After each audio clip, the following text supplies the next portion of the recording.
கர்த்தருடைய பரிசுத்த நாமத்துக்கு ஸ்தோத்திரம். பிரியமானவர்களே, இந்த நாளிலும் கூட உங்களை வேத வசனத்தின் மூலமாக சந்திப்பதில் நாங்கள் மிகுந்த மகிழ்ச்சி உள்ளவர்களாக இருக்கிறோம்.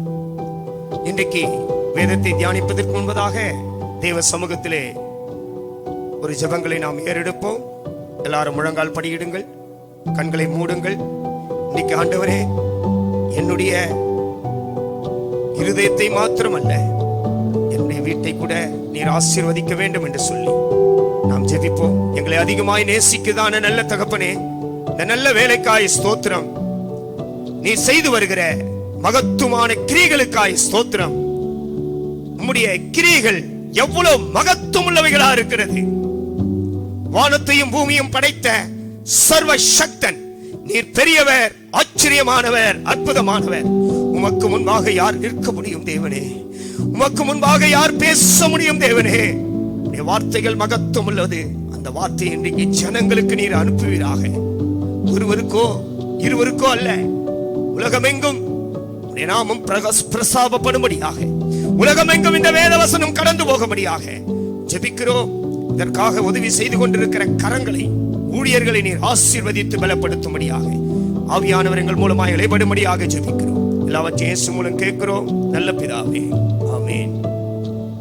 அல்லேலூயா. பிரியமானவர்களே, கடந்த நாட்களிலே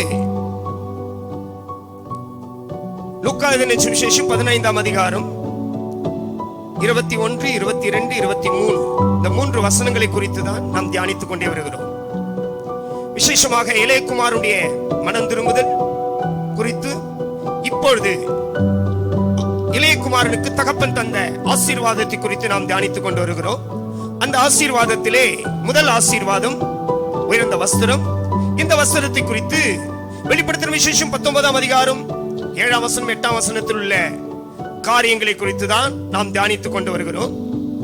கடைசி வீடியோவிலே வெளிப்படுத்தின விசேஷம் 19ஆம் அதிகாரம் 8ஆம் வசனத்திலே சுத்தமும் பிரகாசமான மெல்லிய வஸ்திரம் அவளுக்கு அளிக்கப்பட்டது.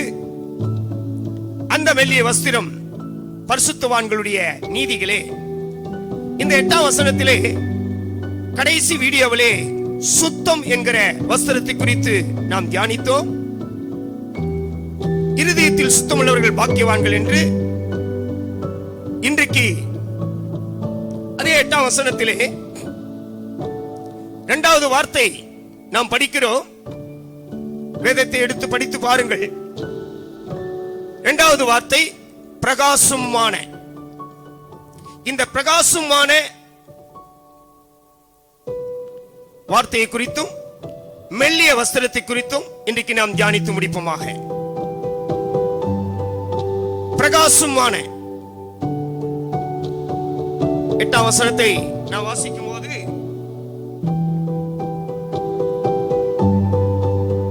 சுத்தமும்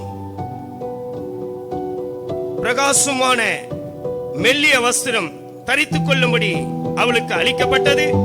அந்த மெல்லிய வஸ்திரம் பரிசுத்தவான்களுடைய நீதிகளே. தேவனுடைய பிள்ளைகளே, இந்த 2வது காரியம் பிரகாசம் என்று, பிரகாசமான என்று சொல்லப்பட்டிருக்கிறது. சுத்தம் என்றால் இருதயத்தில் சுத்தம் உள்ளவர்கள்.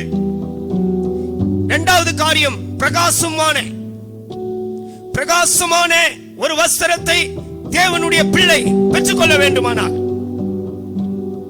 இந்த வஸ்திரம் என்று சொல்வது எதற்காக என்பதை குறித்து நான் சொல்லி இருக்கிறேன். ஆட்டுக்குட்டியானுடைய கல்யாணத்திலே, மத்திய ஆகாயத்திலே, ரகசிய வருகையிலே நாம் பிரவேசிக்க வேண்டுமானால் யார் பிரவேசிக்க முடியும்? எல்லாரும் போக முடியாது. இன்னைக்கு புதிய ஏற்பாட்டு சபை மனைவியின் ஸ்தானத்தில் இருக்கிறது. அந்த மனைவிதான் பூரணமாக்கப்பட்ட பிற்பாடு இந்த வஸ்திரத்தை ஆண்டவர் தருகிறார். வெளிப்படுத்தின விசேஷம் 19:8 சொல்கிறது பிரகாசமான. இந்த பிரகாசமான என்கிற வார்த்தைக்கு நான் ஆவிக்குரிய ஒரு டிரான்ஸ்லேஷன் என்ன என்றால் தாழ்மை. தாழ்மை உள்ளவர்கள் தான் பிரகாசமான ஒரு வஸ்திரத்தை தரித்துக் கொள்ள முடியும். எப்படி? பிரகாசம் என்று வேதத்திலே சொல்லாவிட்டாலும் அநேக இடங்களிலே மனுஷனை குறித்தல்ல, இயேசு கிறிஸ்துவை குறித்தே நான் சொல்கிறேன். இயேசு கிறிஸ்து இந்த பூமியிலே வரும்பொழுது ஒரு மனிதனாய் தான் வந்தார். ஏனென்றால் நமக்கு ஒரு வழிகாட்டியாக மனுஷனுடைய வாழ்க்கையிலே இந்த வாழ்க்கையை செய்ய முடியும் என்பதற்கு தான் அவர் மனுஷகுமாரனாய் வெளிப்பட்டார். மனுஷகுமாரனாய் வெளிப்பட்ட இயேசு அவர் இந்த பூமியிலே அவருக்கு 2 பெயர் இருந்தது. மனுஷகுமாரன் என்றும் தேவனுடைய குமாரன் என்றும் அழைக்கப்பட்டார். தேவனுடைய குமாரன் என்றால் அவர் தேவாதி தேவன், அதில் மாற்றமே இல்லை. திருத்துவ தேவனிலே 2வது ஆள் தத்துவம் அவர் குமாரனாகிய இயேசு என்பதில் மாற்றமில்லை. இன்னொரு பெயர் மனுஷகுமாரன். என்றுக்கு மனுஷகுமாரன் மனுஷனை போல தாகமுள்ளவராய், பசி உடையவராய், வேதனை உடையவராய், நிந்தைகள் அவமானங்களை சரீரமுடையவராய் அவர் வந்தார், மனுஷனை போலவே. ஆகையினால்தான் ஒருமுறை சிஷ்யர்களிடத்திலே, நான் பசியா இருக்கிறேன், புசிப்பதற்கு ஏதாகிலும் உண்டா என்று இயேசுவே கேட்டார். இந்த பிரகாசமான மணவாட்டி சபை ஒரு பிரகாசமான வஸ்திரத்தை தரித்துக் கொள்ள வேண்டுமானால் நீங்கள் சும்மாக தரித்துக் கொள்ள முடியாது. இந்த வஸ்திரங்கள் என்று சொல்வது பூமிக்குரிய வஸ்திரம் இல்லை என்று நான் சொன்னேன். ஆவிக்குரிய வஸ்திரம். இந்த ஆவிக்குரிய வஸ்திரம் ஆவிக்குரிய சுபாவங்கள் மூலமாக தான் நாம் பெற்றுக்கொள்ள முடியும். தேவ பிள்ளையே, நீ ஒரு விசுவாசி தான், ஒரு தேவ ஊழியர்கள் தான், இல்ல தேவனுடைய பிள்ளை தான். ஆவிக்குரிய சுபாவம் உனக்குள் இருக்கிறதா? பேசுகிற எனக்கும் சேர்த்துதான் இந்த பிரசங்கம், உங்களுக்கு மட்டுமல்ல. தேவனுடைய பிள்ளையே, பிரகாசமான ஒரு வஸ்திரத்தை நாம் தரித்துக் கொள்ள வேண்டும். ஆகையினால்தான் இயேசு கிறிஸ்துவினுடைய அனுபவத்தை குறித்து நாம் படிக்கும்போது, பிலிப்பியருக்கு எழுதின நிருபத்திலே 2ஆம் அதிகாரம் 5ஆம் வசனத்தில் இருந்து நாம் படிக்கும்போது, இயேசு கிறிஸ்து இந்த பூமியிலே வந்தபொழுது எப்படி வந்தார்? அவர் தாழ்மையின் கோலம் எடுத்தார். அவர் பிறப்பதற்கு ராஜாவின் அரண்மனை இல்லை என்பதற்காக அல்ல. அவர் தேவனுடைய குமாரன். ஒரு ராஜாவின் அரண்மனை இருந்தது. ஆனாலும் ராஜாவின் அரண்மனையிலே அவர் பிறக்கவில்லை. ஏனென்றால் ஒரு தேவ பிள்ளை, ஒவ்வொரு தேவ பிள்ளைக்குள்ளும் இந்த தாழ்மை வர வேண்டும் என்பதற்கு இயேசு முதலாவது தாழ்மையாய் பிறந்தார். பிரகாசம் என்பது உன் வாழ்க்கை பிரகாசிக்க வேண்டுமானால், உன் குடும்பம் பிரகாசிக்க வேண்டுமானால், பிரகாசமான வஸ்திரத்தை நீ பெற்றுக்கொள்ள வேண்டுமானால், தம்மை தாமே தாழ்த்துகிற ஒரு மனுஷன் தான் உயர்த்தப்படுவான். இதுதான் பிலிப்பியர் 2ஆம் அதிகாரம் 5ஆம் வசனத்திலிருந்து வாசிக்கும் பொழுது, இயேசு கிறிஸ்து இயேசுவில் இருந்த சிந்தையே உங்களிலும் இருக்க கடவது. யாரில் இருந்த சிந்தை? கிறிஸ்து இயேசுவில் இருந்த சிந்தை. அவரில் இருந்த சிந்தை என்ன? பெருமை அல்ல, மேட்டிமை அல்ல, அகந்தை அல்ல, இருமாப்பு அல்ல, இருதயத்தின் கடினம் அல்ல, அகம்பாகவங்கள் அல்ல, தாழ்மை. தாழ்மைதான் உன்னை பிரகாசிக்க பண்ணும். தாழ்மைதான் பிரகாசம் உள்ள வஸ்திரத்தை உனக்கு தரும். அந்த தாழ்மை இல்லாமல் போனால் ஒரு மனிதன் பிரகாசிக்கவும் முடியாது. ஆட்டுக்குட்டியாவுடைய கல்யாணத்திலே பிரகாசமான வஸ்திரத்தை தரித்துக் கொள்ளவும் முடியாது. ஆகினால்தான் மறுபடியும் பிலிப்பியர் 2:6 இருந்து படிக்கும் போது, அவர் தேவனுடைய ரூபமாயிருந்து தேவனுக்கு சமமாய் இருப்பதை கொள்ளையாடின பொருளாக எண்ணாமல், அவர் தேவனுடைய ரூபம், அவர் தேவனுடைய குமாரன், அவர் தேவாதி தேவன், அவர் அற்புதங்களை செய்ய வல்லமை உள்ள தேவன், அவர் தேவன் என்பதை நிரூபிக்க குனியும் அவருக்கு அதிகாரம் உண்டு. ஆனால் தேவனுடைய ரூபமாய் இருந்தும், தேவனுக்கு சமமாய், பிதாவாகிய தேவனுக்கு சமமாய் இருந்தும், அவர் வசனம் சொல்கிறது பாருங்கள், கொள்ளையாடின பொருளாக எண்ணாமல். 7ஆம் வசனம் அருமையாய் சொல்கிறது பாருங்கள், வேதத்தை எடுத்து பிள்ளைகளே, தம்மை தாமே வெறுமையாக்கி. எதற்கு வெறுமையாக்கினார்? தன் ஸ்தானம், மானம் எல்லாவற்றையும் வெறுமையாக்கி அடிமையின் ரூபம் எடுத்து மனுஷ சாயலாய் மாற்றப்பட்டார். ஹல்லேலூயா! 2 கரங்களை உயர்த்தி சொல்லுங்கள். இன்றைக்கு நான் சொல்கிறேன், இயேசு மனுஷ சாயலாய் மாற்றப்பட்டார். மனுஷ சாயல். மனுஷ சாயல் என்று சொல்வது அவர் தேவனுடைய ரூபம்தான். மனுஷ சாயலாய் மாற்றப்பட்டார். தேவாதி தேவனே மனுஷனாய் மாறும்போது இன்றைக்கு பிரகாசமுள்ள வஸ்திரம் உனக்கு கிடைக்க வேண்டும். நல்ல வஸ்திரம் கிடைக்கணும். கர்த்தருடைய வருகையில போயிடணும். ஏசப்பா வரும்போது புஸ்ஸுன்னு போயிடணும். நம்ம எப்படி போக முடியும்? தாழ்மையே இல்லை. வேதம் சொல்கிறது, தம்மை தாமே வெறுமையாக்கி அடிமையின் ரூபம் எடுத்து மனுஷ சாயலாய். யார் மனுஷ சாயல்? தேவன் மனுஷ சாயல். அப்ப நம்ம யாரா மாறணும்? கொஞ்சம் யோசித்து பாருங்க. நான் ஒரு கேள்வி கேட்கிறேன். இயேசு தேவாதி தேவன் மனுஷ சாயலாய் மாறினால் நம்ம யாரா மாறணும்? சொல்ல முடியுமா? நான் சொல்கிறேன், வேதத்தில் இருந்து ஆதி ஆகமத்திலே மனுஷனை தேவன் எதினாலே உண்டாக்கினார்? மண்ணு. நீங்க போட்டு இருக்கிற செருப்புல எவ்வளவு மண் இருக்கு பாருங்க. அந்த மண்ணு தான் நீங்க. நானும் மண்ணினால் உருவாக்கி, அந்த மண்ணினால உருவாக்கின மனுஷனுக்கு தன் நாசியில் இருக்கிற ஜீவ விசுவாசத்தை ஊதி மனுஷ சாயலாய் அவன் மாற்றப்பட்டான். நீ தேவன் அல்ல. தேவனே மனுஷனா இறங்கி கீழே வரும்போது, அப்ப மனுஷனா இருக்கிற நம்ம எங்க போனோம்? பாதாளத்துக்கு போகணும்னு சொல்லல. சிலர் பாதாளத்துக்கு தான் போய் கொண்டிருக்கிறார்கள். தேவ பிள்ளைகள் பாதாளத்துக்கு ஆயத்தமாகிறார்கள். எப்படி?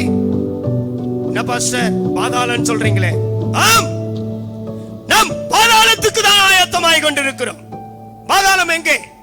யாருக்கு பாதாளம்? யாருக்கு நரகம்? யாருக்கு அக்னியும் கந்தகம் எரிகிற அக்னி கடல் உண்டு பண்ணினார்? மனுஷனுக்காக அல்ல.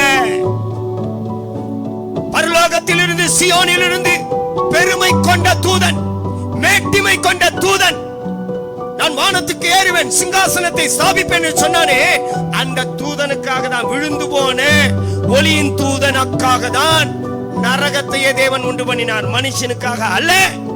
மனுஷனுக்கு பரலோகம், விழுந்து போன தூதனுக்கு தான் நரகம். ஆனால் இன்றைக்கு விழுந்து போன மனுஷனுடைய அந்த தூதனுடைய, ஒளியின் தூதனுடைய பெருமை நமக்குள் இருக்கிறபடினாலே நாம் எங்க போவோம்? அதை தான் சொன்னேன். பாதாளத்துக்கு நாம் ஆயத்தமாய் கொண்டிருக்கிறோம், நரகத்துக்கு ஆயத்தமாய் கொண்டிருக்கிறோம்.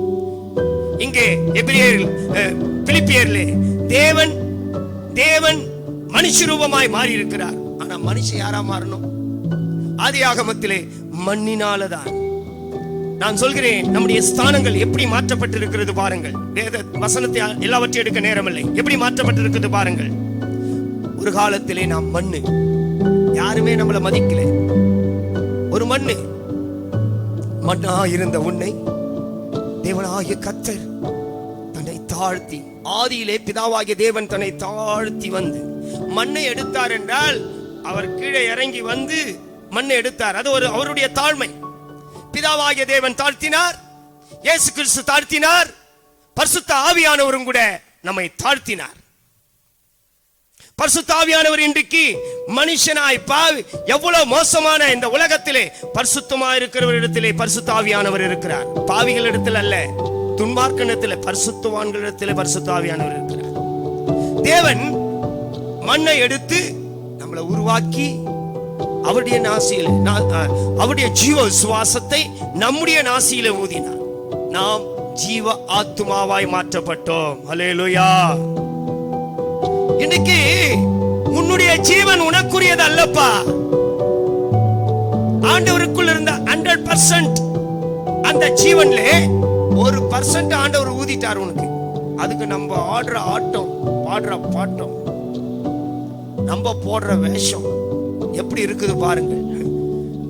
அந்த வால் கிளாக்லே டக் டக் டக் என்று ஓடுகிறது போல ஒவ்வொரு செகண்ட் நம்முடைய இருதயத்திலும் கூட ஹார்ட் பீட்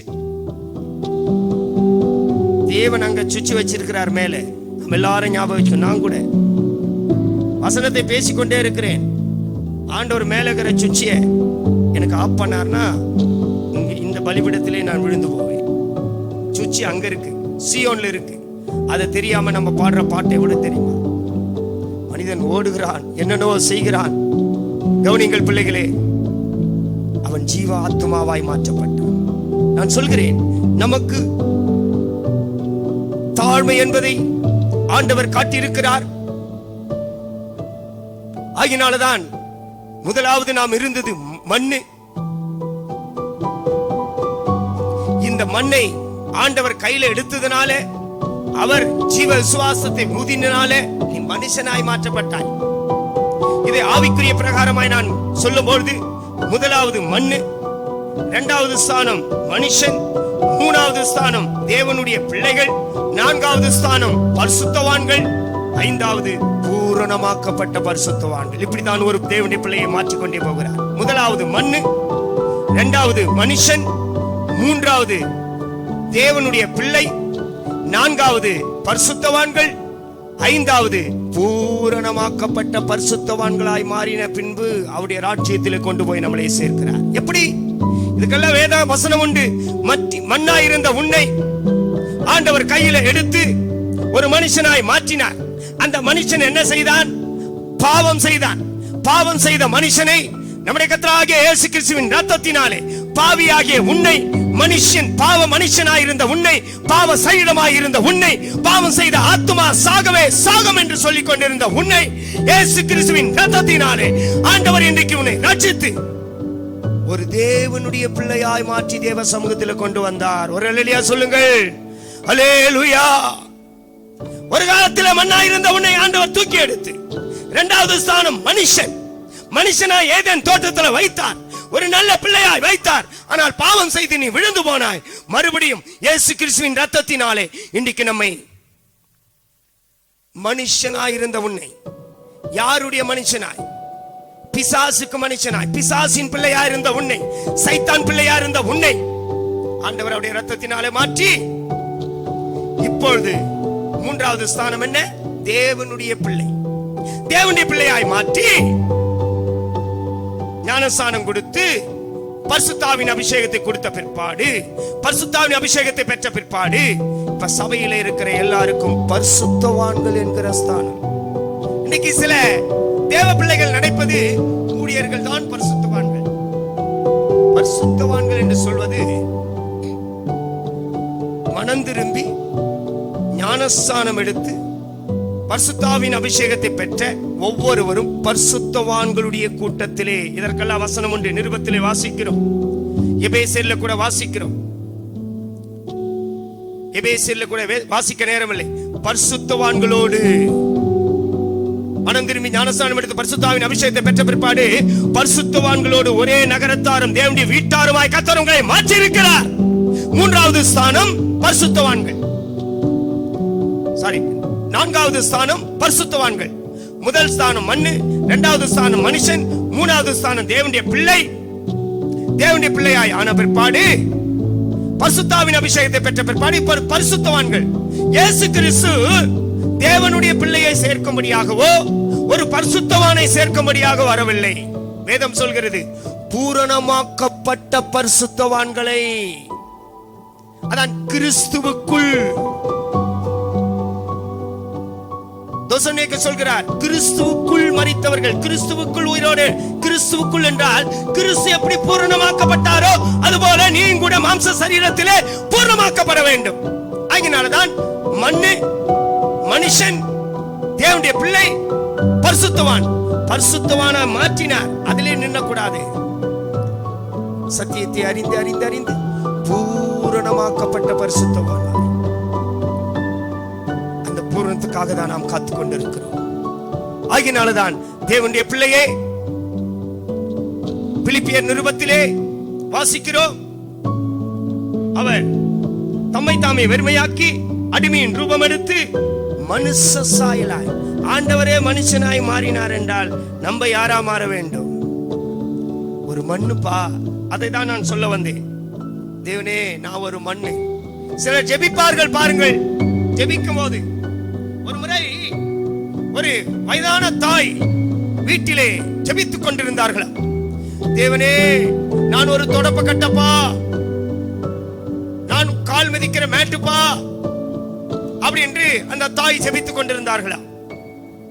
ஜெபம் முடிந்த பிற்பாடு அந்த வீட்டில் இருக்கிற அவங்களுடைய பெண் யாரோ ஒருவர் ஏதோ ஒரு கோபமான வார்த்தையை சொன்னார்களாம் அந்த தாயின் இடத்திலே. உடனே அந்த தாய் சொன்னதாம், எட்ரா அந்த தொடப்ப கட்டிய அப்படின்னு. பாத்தீங்களா, அந்த அம்மா தொடப்ப கட்டன் தானே ஜெபம் செய்தது. எட்டாந்த தொடப்ப கட்டியன்னு சொல்றான். இன்றைக்கு நம்முடைய ஜெபம் பரலோகத்துக்கு போகக்கூடிய ஜெபமா இருக்கிறதா? தொடப்பக்கட்டனா தொடப்பக்கட்டையாகவே. எப்படி மற்றவர்கள் தொடப்பங்களை வைத்துதான் நாம் பெருக்கிறோம். அந்த அர்த்தம் என்ன? ஒரு மேட் எல்லாரும் மிதிப்பார்கள், தொடைப்பார்கள். அதேதான் இயேசு கிறிஸ்துவை சொல்கிறது, தம்மை தாமே வெறுமையாக்கி அடிமையின் ரூபம். மற்றவர்களுக்கு இயேசு இந்த உலகத்தில் இருக்கிற பாவத்துக்கு அடிமையாய் மாறவில்லை.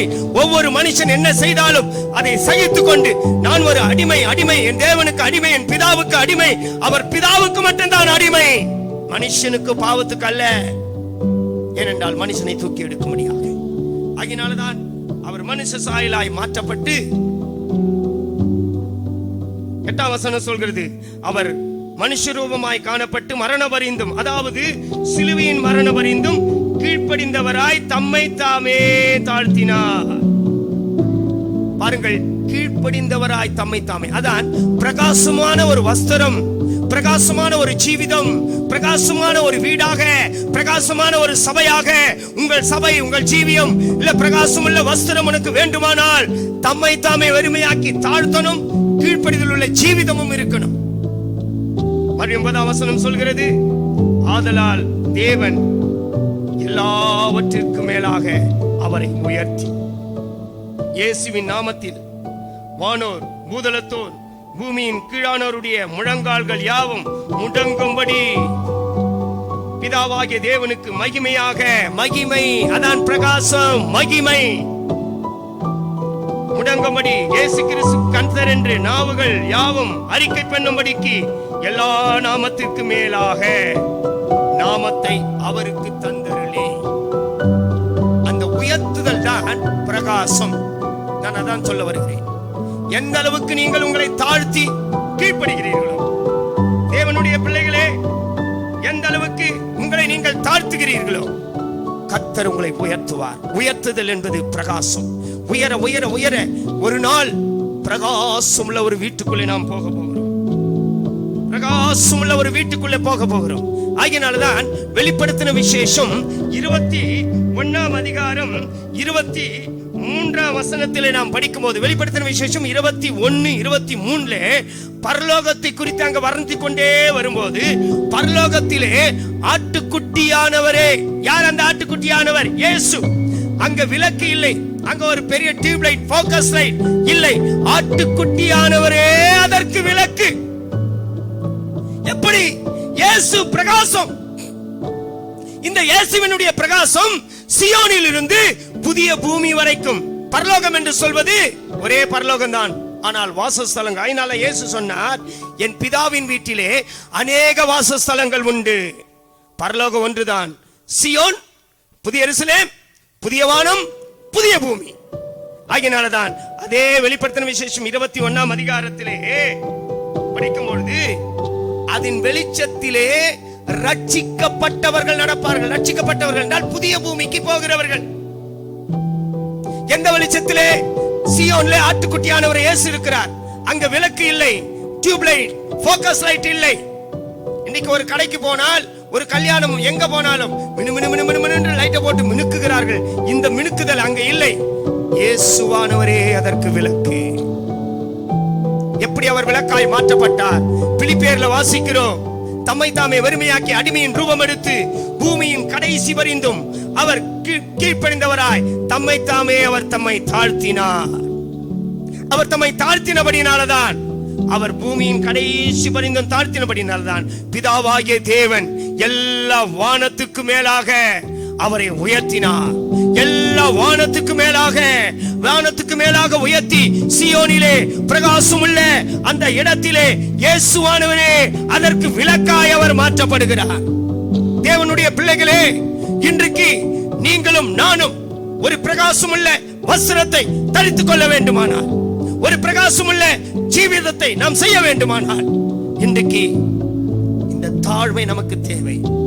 தம்மை தாமே வெறுமையாக்கி அடிமையின் ரூபம் எடுத்து மனுஷ சாயலாய் மாற்றப்பட்டு அவர் தாழ்த்தினது போல தாழ்மை மாத்திரமல்ல, கீழ்ப்படிந்தவராய் பிதாவுக்கு அவர் கீழ்ப்படிந்தார்.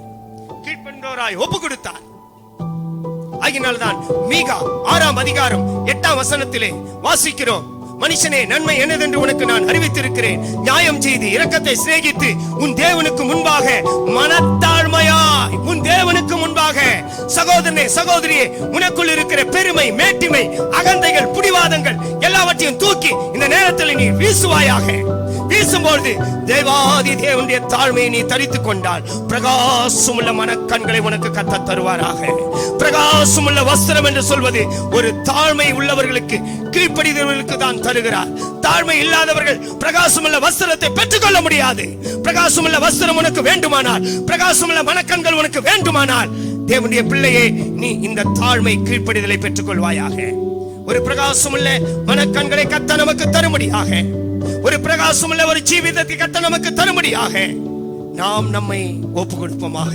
அடுத்து இந்த வெளிப்படுத்தின விசேஷத்திலே 19ஆம் அதிகாரத்திலே 2வது வஸ்திரம் பிரகாசம். இந்த பிரகாச வஸ்திரத்தை குறித்து 45ஆம் சங்கீதத்திலே 13ஆம் வசனத்திலே நான் சுத்த இருதயம் உள்ளவர்களுக்கு குறித்து சொல்லும் போது ராஜகுமாரத்தி உள்ளாக பூரண மகிமை உள்ளவள். அதே 13ஆம் வசனத்திலே அவள் உடை பொற்சரிகையா இருக்கிறது. இந்த பொற்சரிகை என்பதுதான் ஒரு பிரகாசம் உள்ள வஸ்திரத்துக்கு ஈக்குவலாக நாம் பேசலாம். தாழ்மை உள்ளவர்களுக்கு, கீழ்ப்படிகளுக்கு இந்த பொற்சரிகை உள்ள வஸ்திரத்தை கர்த்தர் தருகிறார். தேவனுடைய பிள்ளையே, நாம் ஒரு தாழ்மை கீழ்ப்படிதலை பெற்றுக்கொண்டு ஆவிக்குரிய ஜீவியத்தை நாம் செய்ய வேண்டும். அடுத்து அந்த வெளிப்படுத்தின விசேஷத்திலே 3வது வெளிப்படுத்தின விசேஷம் 19ஆம் அதிகாரம் 8ஆம் வசனத்திலே மெல்லிய வஸ்திரம். 3வது என்ன வஸ்திரம்? மெல்லிய வஸ்திரம். இந்த மெல்லிய வஸ்திரம் என்று சொல்வது, தேவனுடைய பிள்ளைகளே நன்றாக கவனியுங்கள், இந்த மெல்லிய வஸ்திரம் என்று சொல்வது இதனுடைய ஆவிக்குரிய டிரான்ஸ்லேஷன். நான் ஆவிக்குரிய பிரகாரமாக ஒரு வெளிப்படுத்தலை தான் நான் சொல்கிறேன். இந்த மெல்லிய வஸ்திரம், சுத்தமுள்ள வஸ்திரம் இருதயத்தில் சுத்தமுள்ளவர்கள், பிரகாசமுள்ள வஸ்திரம் தாழ்மை கீழ்ப்படிதலை பெற்றுக்கொண்டு அந்த பிரகாசமுள்ள வஸ்திரம். மெல்லிய வஸ்திரம் என்று சொன்னால் நம்முடைய இருதயத்தில் இருக்கிற நல் மனசாட்சியை வெளிப்படுத்துகிறது. இருதயத்தில் இருக்கிற நல்ல மனசாட்சி. இதை குறித்து தான் 1 தீமோத்தேயு 1ஆம் அதிகாரம் 18ஆம் 19ஆம் வசனத்திலே வாசிக்கும் போது, வாசியுங்கள். குமாரனாகிய தீமோத்தேயுவே, உன்னை குறித்து முன் உண்டான தீர்க்க தரிசனங்களின்படியே நீ அவைகளை முன்னிட்டு நல்ல போராட்டம் பண்ணும்படி இந்த கட்டளையை உனக்கு ஒப்புவிக்கிறேன். நீ விசுவாசமும் நல் மனசாட்சியும் உடையவனாயிரு. இந்த நல் மனசாட்சியை சிலர் தள்ளிவிட்டு விசுவாசமாகிய கப்பலை சேதப்படுத்தினார்கள். கவனியுங்கள், இந்த நல் மனசாட்சியை சிலர் தள்ளிவிட்டு, எல்லாரும் அல்ல, தேவனுடைய பிள்ளையை மெல்லிய வஸ்திரம் என்று சொல்வது இன்னைக்கு பூமியில பாருங்கள், சபையில பாருங்கள், சில வாலிபர்கள், சில பெரியவர்கள் கூட திருமணமாயிருக்கும் 3 பிள்ளைகள் 4 பிள்ளைகள், அவர்கள் போட்டுக் கொண்டுகிற வஸ்திரம் பாருங்கள், மெல்லியதா இருக்கும். இதை நான் தெளிவாய் பேச விரும்பவில்லை, நீங்களே அர்த்தம் செய்யுங்கள். அந்த மெல்லிய வஸ்திரம் அல்ல.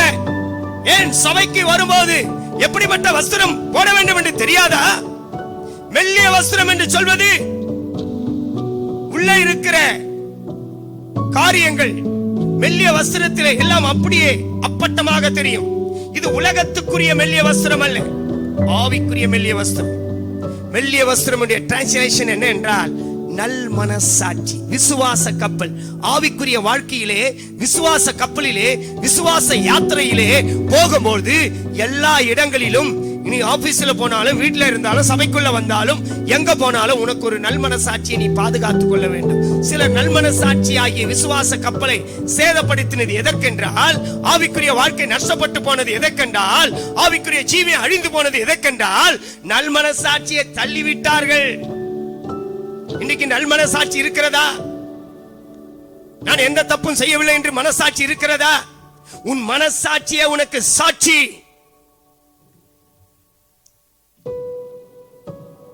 தேவனுடைய பிள்ளையே, பழைய ஏற்பாட்டு பரிசுத்தவான்கள் கூட புதிய எருசலேம் சீயோனுக்கு போறவர் அல்ல. பழைய ஏற்பாட்டு பரிசுத்தவான்களுக்கு புதிய வானம் தான். ஆனால் அவர்களே சில நல்மன சாட்சி உடையவர்களாய் ஜீவித்தார்கள். இன்றைக்கு புதிய எருசலேமுக்கு போகிறேன், சீயோனுக்கு போகிறேன் என்கிறார்கள். உனக்கு நல்மன சாட்சி இருக்கிறதா? இந்த வெள்ளிய வஸ்திரம் என்று சொல்வது நல் மனசாட்சியை காட்டுகிறது. நல் மனசாட்சி இல்லாமல் உன் வாழ்க்கை அழிந்து போய் கொண்டிருக்கிறது. மனசாட்சியே இல்லை. சில இடத்துல என்ன செய்கிறார்கள்? ஐயோ கொஞ்சம் உதவிக்காக காசு கொடுங்கள் என்று வாங்குகிறார்கள். மறுபடியும் அந்த காசை திரும்பி கொடுக்கிறதில்லை. கொடுக்க முடியாது என்று சொல்கிறார்கள். இது நல் மனசாட்சியா? இல்லை. சில வீடுகளை அபகரித்துக் கொள்கிறார்கள், சில சொத்துக்களை அபகரித்துக் கொள்கிறார்கள், சில மனுஷ காரியங்களை அபகரித்துக் கொள்கிறார்கள். தேவனுடைய பிள்ளையே, ஆண்டவர் இந்த காலவேளையில் உன்னை எச்சரிக்கிறார். ஆண்டவர் இந்த காலவேளையில் உன்னை எச்சரிக்கிறார். நீ நல் மனசாட்சி. தீமோத்தேயுக்கு சொல்கிறார், சில விசுவாச கப்பலை சேதப்படுத்தினார்கள். நல் மனசாட்சி தீமோத்தேயுக்கு எழுதும்போது சொல்கிறார், விசுவாசத்தையும் நல் மனசாட்சி உடையவனாய் இரு. அங்க தெளிவா சொல்றா பார். மற்றவங்க கெடுத்தது போல, மற்றவங்க இருந்தது போல நீ இருக்காதே. விசுவாசமும் நல் மனசாட்சி உடையவனாயிரு. தேவனுடைய பிள்ளைகளே, இந்த காலை வேளையிலே நீ ஒரு நல்ல மனசாட்சி உடையவனா இருக்கிறாயா? உனக்குள்ளே ஒரு நல்ல மனசாட்சி இருக்கிறதா? நல்ல மனசாட்சி உடைய தேவனுடைய பிள்ளையா இருக்கிறாயா? மெல்லிய வஸ்திரம் என்று சொல்வது நல் மனசாட்சி வெளிப்படுத்துகிறது. இந்த நல் மனசாட்சி எப்படி வரும்? தீமோத்தேயுக்கு எழுதும்போது விசுவாசமும் நல் மனசாட்சி உடையவன். நீ விசுவாசமும் நல் மனசாட்சி குறித்து பேச ஏகப்பட்ட வசனங்கள் உண்டு. கடந்த நாட்களிலே உன் நல் மனசாட்சி கெட்டு போய் இருக்குமானால், உன் நல் மனசாட்சியை நீ இழந்து போய் இருப்பாயானால், தேவனுடைய பிள்ளையே, அந்த மனசாட்சியை நீ பாதுகாத்து. இந்த நல் மனசாட்சியின் விஷயத்திலே மறுபடியும் 45ஆம் சங்கீதத்திலே நாம் படிக்கும்போது, 45ஆம் சங்கீதம் 13ஆம் வசனத்திலே அங்கே ஒரு மெல்லிய வஸ்திரம். இது இந்த மெல்லிய வஸ்திரத்துக்கு அதுதான் அந்த 13ஆம் வசனத்திலே வாசித்து பாருங்கள். அவள் உடை பொற்சரிகையா இருக்கிறது. 12ஆம் வசனம் 13ஆம் வசனத்திலே ராஜகுமாரத்தி உள்ளாக பூரண மகிமையுள்ளவர். இது சுத்த இருதயம்.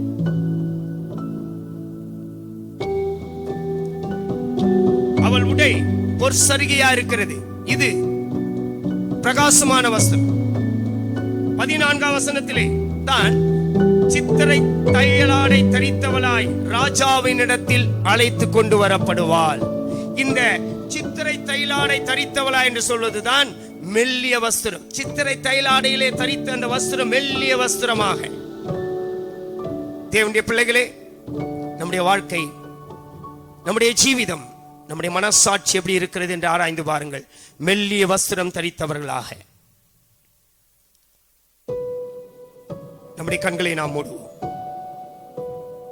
தேவனுடைய பிள்ளையே, உன்னுடைய ஆவிக்குரிய வஸ்திரம் எப்படி இருக்கிறது? இல்ல ஆதாம் ஏவாளை போல எல்லா வஸ்திரங்களை இழந்து போய், மகிமையை இழந்து போய், பிதாவாகிய தேவன் ஆதாமே ஆதாமே என்று கூப்பிடும் போது ஓடி ஒளிந்து கொண்டிருக்கிறாயா? அப்படி அல்ல. உன் வஸ்திரத்தை நீ காத்துக்கொள். உன் வஸ்திரத்தை நீ காத்துக்கொள். உன் ஜீவியத்தை நீ காத்துக்கொள். தீமோத்தேயுவின் புஸ்தகத்தில் நான் வாசிக்கும் பொழுது அங்கே சொல்கிறார், எச்சரிக்கிறார். சிலர் விசுவாச கப்பலை சேதப்படுத்தி நல் மனசாட்சியை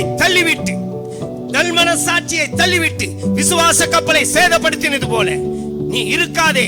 நீ விசுவாசமும் நல் மனசாட்சி உடையவனாய் சபையிலே, வீடுகளிலே, உங்க வேலை ஸ்தலங்களே, எல்லா இடங்களிலும் இருப்பாயாக. மனசாட்சி உள்ளவர்கள் பாவம் செய்ய மாட்டார்கள். மனசாட்சி குத்தும், மனசாட்சி சொல்லும். ஆதாம் ஏவாள் மனசாட்சியை அந்த சர்பம் கெடுத்தது. தேவ பிள்ளையே, நீ கண்களை மூடுவாயாக.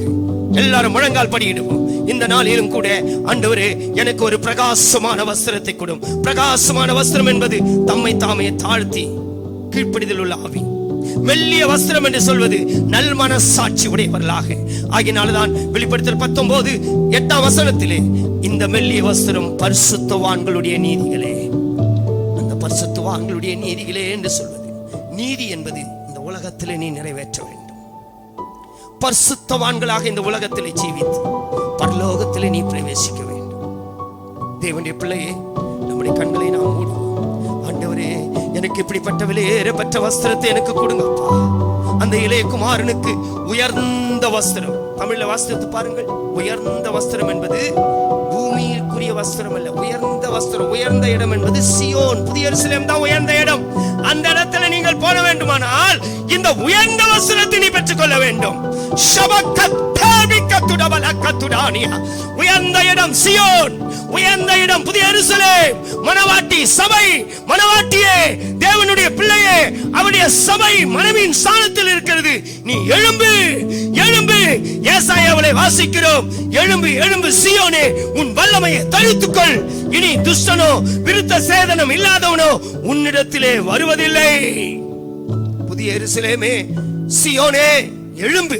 கண்களை மூடுங்கள். கர்த்தர் உன்னை எழுப்புகிறார். நீ பயப்படாதே. உன் இருதயத்தை ஸ்திரப்படுத்துகிறார், உன் ஜீவியத்தை ஸ்திரப்படுத்துகிறார். உன் இழந்து போன வஸ்திரங்களை, தேவனுடைய பிள்ளையே, யோசுவா கூட அழுக்கு வஸ்திரம் தரித்தவனாய், அழுக்கு வஸ்திரம் தரித்தவனாய் தேவனுக்கும் தேவ தூதனுக்கும் பிசாசுக்கு முன்பாக நின்று கொண்டிருந்தான். அந்த யோசுவாவுக்கு முன்பாக பிசாசு இருந்தான். ஆனாலும் தேவன் உனக்காக பட்சமாய் பேசுகிறவர், உனக்காய் பரிந்து பேசுகிறவர். நீ ஆவிக்குரிய வஸ்திரத்தை இழந்து போய் இருக்கிறாயா? நீ பயப்படாதே, நீ ஒப்புக்கொடு. நான் செய்து தப்புதான், என் இருதயத்தில் சுத்தம் இல்லை ஆண்டவரே, எனக்கு தாழ்மை இல்லை, பெருமை இருக்கு ஆண்டவரே, எனக்கு நல்மனசாட்சி இல்லை என்று நீ ஒப்பு கொடுத்தால், தேவாதி தேவன் தம்முடைய தூதனை அனுப்பி யோசுவாவுக்கு அந்த வஸ்திரத்தை, உயர்ந்த வெண் வஸ்திரத்தை தரிப்பித்தது போல கர்த்தர் இன்றைக்கு விலையேறப்பட்ட வஸ்திரத்தை உனக்கு தருகிறார். நீ பயப்படாதே. உன் வீடு பிரகாசிக்கப்படும், உன் ஜீவியம் பிரகாசிக்கப்படும், உன் சபைகள் பிரகாசிக்கப்படும், உன் ஊழியங்கள் பிரகாசிக்கப்படும். ஊழியக்காரனே, நீ விழுந்து போய் இருக்கிறாயா? கர்த்தர் இன்றைக்கு உன்னை தூக்குகிறார். கர்த்தர் இன்றைக்கு தூக்குகிறார். யோசுவாவுக்கு கொடுத்த அந்த வஸ்திரத்தை, யோசுவாவுக்கு கொடுத்த அந்த வஸ்திரத்தை கர்த்தர் இன்றைக்கு உனக்கு தருகிறார். நீ பயப்படாதே. மனுஷர் உன்னை குற்றப்படுத்துகிறார்களா? இல்ல எல்லாரும் உன்னை தள்ளுகிறார்களா? யாக்கோபை குறித்து நாம் பாடும்போது, யாக்கோபை குறித்து பாடும்போது யாக்கோபு சொல்கிறான், நான் தனிமையா இருக்கிறேன். நீ தனிமை அல்ல, உன்னை அழைத்த தேவன் உன்னோடு இருக்கிறார். யாக்கோபின் தேவனே, நீர் எந்தன் துணையே, யாரும் இல்லை உம்மை போல உலகில். யாக்கோபின் தேவன் நீர் எந்தன் துணையே, யாரும் இல்லை உம்மை போல உலகில். உலகம் என்னை தள்ளிட்டாலும் நாதன் நீ மாத்திரம் என் சந்தோஷம். நாச உலகம் என்னை தள்ளிட்டாலும் நாதன் நீர் மாத்திரம் என் சந்தோஷம். இயேசுவே, உம்மளவில்லா கிருபை என்னை நாள்தோறும் நடத்திடுதே. ஷபக்கத்துடவலக்கத்துடானியா. அருமையான தேவ ஊழியர்களே, அருமையான தேவ பிள்ளைகளே, யோசுவாவினுடைய வஸ்திரம் தேவ பிள்ளைகளே அழுக்காயிருந்தது. யோசுவா ஒரு ஊழியக்காரன். உன் ஊழியம் அழுக்காய் போய் இருக்கிறதா? உன் ஜீவியம் அழுக்காய் போய் இருக்கிறதா? உன் சபை, உன் குடும்பம் அழுக்கா இருக்கிறதா? இதோ ஒரு சுத்தமான பிரகாசமான மெல்லிய வஸ்திரத்தை கர்த்தர் உனக்கு தருகிறார். தரிப்பித்துக்கொள். ஏசாயாவிலே சொல்லப்பட்டபடி, எழும்பு எழும்பு சீயோனே, உன் வல்லமையை தரித்துக்கொள். பரிசுத்த நகரமாகிய எருசலேமே, உன் தூசியை உதறிவிட்டு எழும்பு. துஷ்டனோ விருத்த சேதனம் இல்லாதவனோ பாவியோ இனி உன்னிடத்தில் வருவதில்லை. உன் ஆவியானவர் உன்னை ஆளுகை செய்கிறார். நாங்கள் உங்களுக்காய் ஜெபித்து முடிக்கிறோம். முழங்கால் படியிடுங்கள். கர்த்தர் உங்களை ஆசீர்வதிப்பாராக. கர்த்தர் இனிமேல் உன்னை பிரகாசிக்க பண்ணுவாராக. உன்னை ஆட்டுக்குட்டியாவுடைய கல்யாணத்துக்காக ஆயத்தப்படுத்துவாராக. உன் குடும்பத்தை பிரகாசிக்க பண்ணுவாராக. நீ பயப்படாதே. கர்த்தர் உன்னை தூக்கி எடுக்கிறார். எந்த மனுஷனுக்கு நீ பயப்படாதே, எந்த உலகத்துக்கு நீ பயப்படாதே, பிசாசுக்கு நீ பயப்படாதே. உன்னை அழைத்த தேவன் உன்னோடு இருக்கிறார். உன் ஊழியத்தை நீ மறுபடியுமாய் செய். உன் ஜீவியத்தை மறுபடியுமாய் கட்டு. உன் குடும்பத்தை மறுபடியுமாய் கட்டு. உன் வேலைகளை மறுபடியுமாய் செய். கர்த்தர் உன்னை உயர்த்துவார். கர்த்தர் உன்னை சீயோனில் இருந்து ஆசீர்வதிப்பார். ஆண்டவரே, உம்முடைய பிள்ளைகளை நீர் ஆசீர்வதித்து இயேசுவின் நாமத்தினாலே உயர்த்துவீராக, பலப்படுத்துவீராக. தேவனுடைய வல்லமை உன்னை ஆளுகை செய்வதாக. எல்லாவற்றையும் இயேசு மூலம் கேட்கிறோம் நல்ல பிதாவே, ஆமென்.